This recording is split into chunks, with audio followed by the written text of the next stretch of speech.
아내가 어이없는 사고로 내 곁을 떠난 지 4년. 밥할 줄 모르는 아이와 남편을 두고 떠난 아내의 심정이 오죽했을까마는 난 나대로 아이에게 엄마 목까지 못하는 것이 늘 가슴 아팠다. 언젠가 출장 떠나기 위해 이른 새벽 아이에게 아침밥도 챙겨주지 못하고 서둘러 집을 나선 적이 있다. 전날 먹다 남은 밥이 조금은 남아있기에 계란찜을 얼른 데워놓고 잠이 덜 깬 아이에게 대충 설명하고 출장지로 내려갔다. 전화로 아이의 아침을 챙기느라 제대로 일도 못했다. 그날 저녁 집에 돌아온 나는 아이와 간단한 인사를 나눈 뒤 피곤한 몸에 저녁밥 걱정은 뒤로 한 채 방으로 들어와 양복을 집어던지고 침대 위에 몸을 던졌다. 그 순간 퍽 소리를 내며 빨간 양념국과 라면 가락이 침대보와 이불에 퍼지는 게 아닌가. 뜨거운 컵 라면이 이불 속에 있었던 것이다. 도대체 이 녀석이. 나는 옷걸이를 들고 달려가 장난감을 갖고 놀던 아이의 등과 엉덩이를 마구 때렸다. 왜 아빠를 속상하게 해. 이불을 누가 빨라고 장난을 쳐. 화가 난 나는 때리는 것을 멈추지 않았다. 그때 울음 섞인 몇 마디가 나의 매든 손을 멈추게 했다. 아들의 얘기로는 밥솥에 있던 밥을 아침에 먹었고 점심은 유치원에서 먹었는데 저녁 때가 되어도 아빠가 오시질 않아 싱크대 서랍에 있던 컵라면을 찾아 끓여 먹였다는 것이다.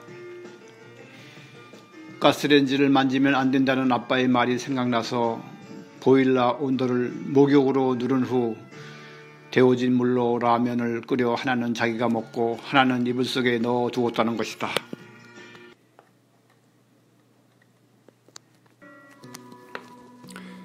아빠가 드실 라면이 식지 않게 하려고 친구에게 빌린 장난감 때문에 아빠에게 하는 얘기하는 것을 깜빡 잊었다고 잘못했어요. 아들 앞에서 눈물을 보이는 것이 싫어 화장실로 뛰어들어간 나는 수돗물을 크게 틀어놓고 엉엉 소리내어 울었다. 한참 그러다가 정신을 차리고 나와서 우는 아이를 달래 약을 발라주고 잠을 재웠다.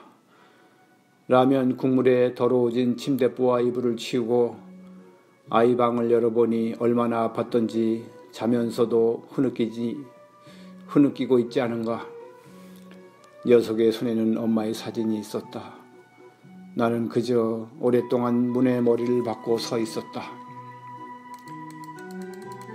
1년 전 아이와 그 일이 있은 후 난 나대로 아이에게 엄마 목까지 하느라고 신경을 많이 썼다. 아이는 7살, 얼마 후면 유치원을 졸업하고 학교에 간다. 다행히 아이는 티 없이 맑게 커가는 것 같았다. 그런데 얼마 전 아이에게 또 한 차례 매를 들었다.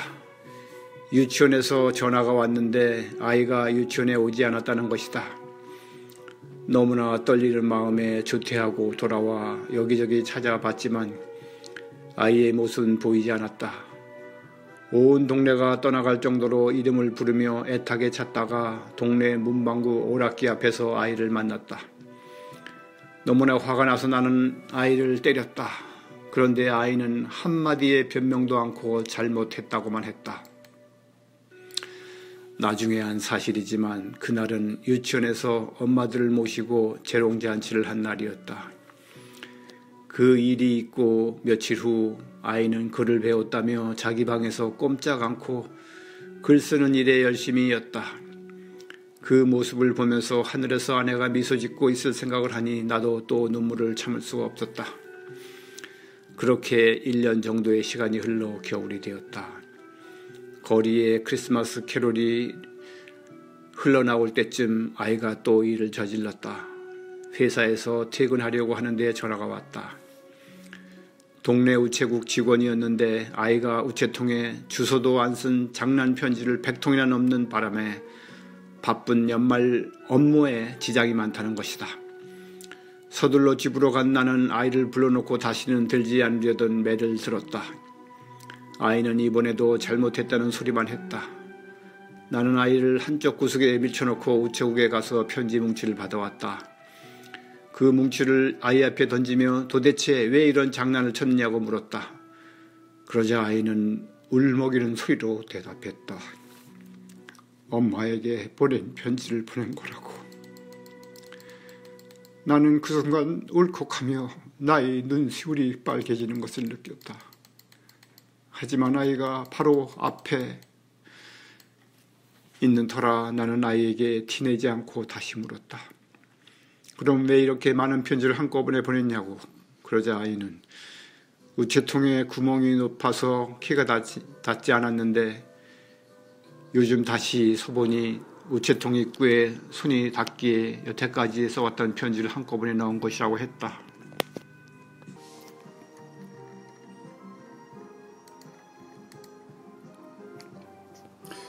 나는 아이에게 무슨 말을 해야 할지 막막했다. 잠시 후 나는 이렇게 말했다. 엄마는 하늘에 계시니까 다음부터는 편지를 태워서 하늘로 올려보내. 아이가 잠든 후 나는 밖으로 나와 그 편지를 태우기 시작했다. 아이가 엄마한테 무슨 얘기를 하고 싶었을까?